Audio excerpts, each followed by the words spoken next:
A New Home. Excerpt from The Law and the Promise.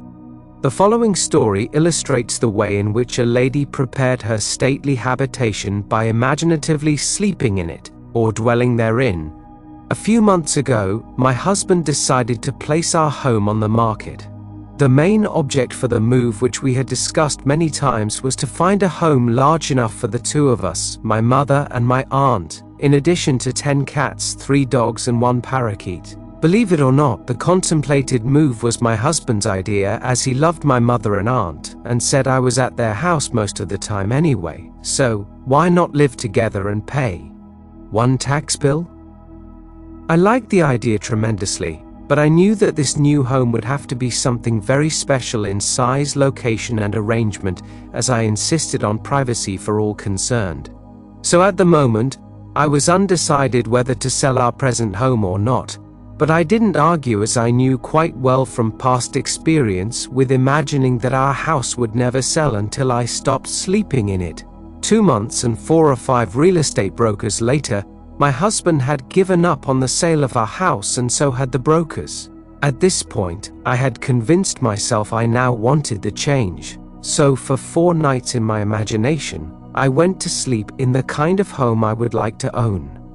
On the 5th day, my husband had an appointment at a friend's home, and while there, met a stranger who just happened to be looking for a house in the hills. He was, of course, brought swiftly back to see our house, which he walked through once and said, "I'll buy it." This didn't make us very popular with the brokers, but that was all right with me, as I was happy to keep the broker's commission in the family.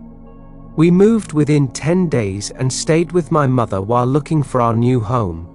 We listed our requirements with every agent on the Sunset Strip only because I wouldn't move out of the area, and each one of them, without exception, informed us we were both mad. It was entirely impossible, they said, to find an older home of English style, with 2 separate living rooms, separate apartments, a library, and built on a flat knoll with enough ground space to fence large dogs, and located in one particular area. When we told them the price we would pay for this house, they just looked sad. I said that wasn't all we wanted. We wanted wood paneling all through the house, a huge fireplace, a magnificent view and seclusion, no close neighbors please.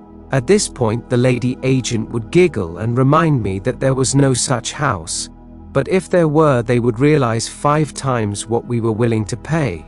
But I knew there was such a house, because my imagination had been sleeping in it, and if I am my imagination, then I had been sleeping in it. By the 2nd week, we had exhausted 5 real estate offices, and the gentleman in the 6th office was looking a little wild, when one of his partners, who had not spoken until then, said, "Why don't you show them the place up King's Road?" A 3rd partner in the office laughed sourly and said, "That property isn't even listed, and besides, the old lady would throw you off the property. She's got 2 acres up there, and you know she wouldn't split." Well, I didn't know what she wouldn't split, but my interest had been aroused by the street name, for I liked that particular area best of all. So I asked why not just take a look anyway, for laughs. As we drove up the street and turned off onto a private road, we approached a large 2-story house built of redwood and brick, English in appearance, surrounded by tall trees and sitting alone and aloof on its own knoll, viewing the city below from all of its many windows. I felt a peculiar excitement as we walked to the front door and were greeted by a lovely woman who graciously asked us in. I do not think I breathed for the next minute or 2, for I had walked into the most exquisite room I had ever seen. The solid redwood walls and the brick of a great fireplace rose to a height of 28 feet, terminating in an arched ceiling joined together by huge redwood beams. The room was straight out of Dickens, and I could almost hear Christmas carolers singing on the balcony of the upstairs dining room, which looked out over the living room.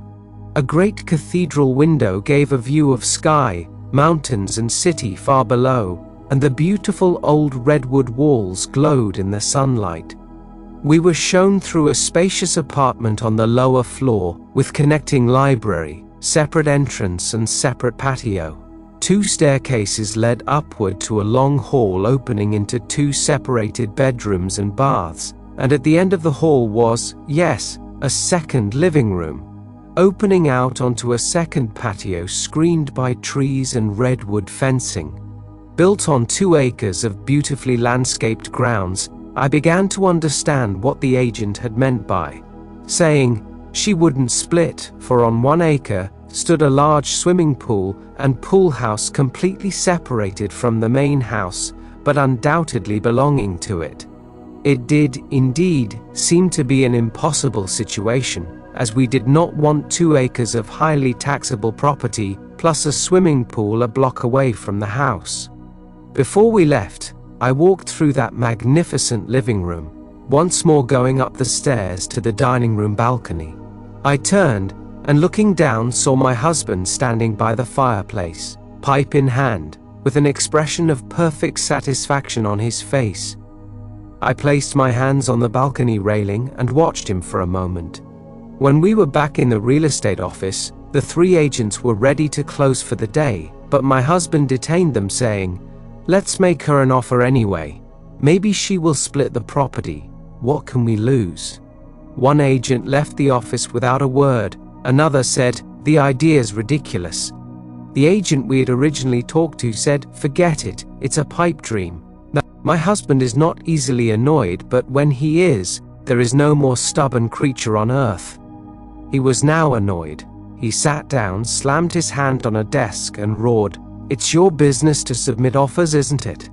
They agreed that this was so, and finally promised to submit our offer on the property. We left, and that night in my imagination, stood on that dining room balcony and looked down at my husband standing by the fireplace. He looked up at me and said, "Well, honey, how do you like our new home?" I said, "I love it."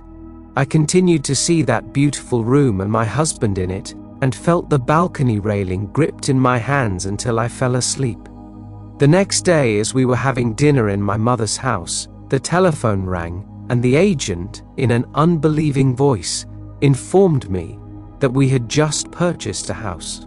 The owner had split the property right down the middle, giving us the house and the acre it stood on for the price we offered. JRB. Remember to like and subscribe, and let the sound of the bell guide you back. Now let us go into the silence.